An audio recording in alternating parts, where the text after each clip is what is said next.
considered non-persons.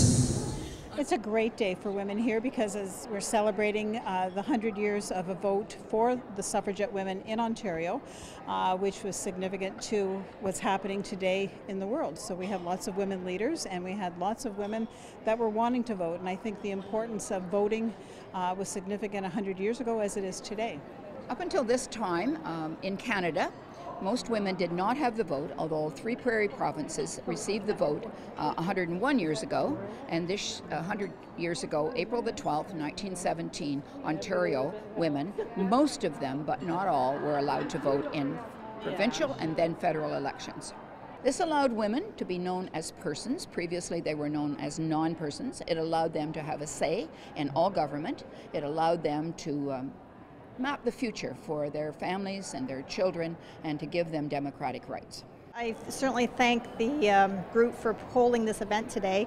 It is important. I mean, listening to Mary's story talk about some of the facts and how privileged we are today to have some of the rights that women do today.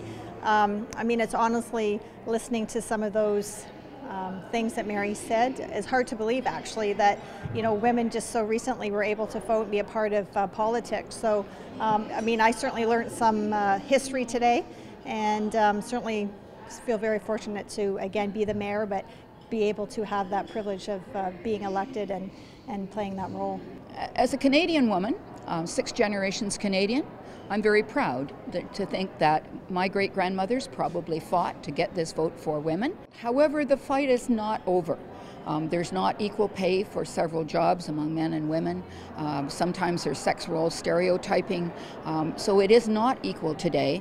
We've come a long way, but we have a ways to go. It's always important to celebrate our heritage. I think it's really a wonderful anniversary to celebrating on Canada's 150th anniversary. So I think everybody is up for a celebration and everybody is really taking a look at our history and the importance of it and where we are and what we have.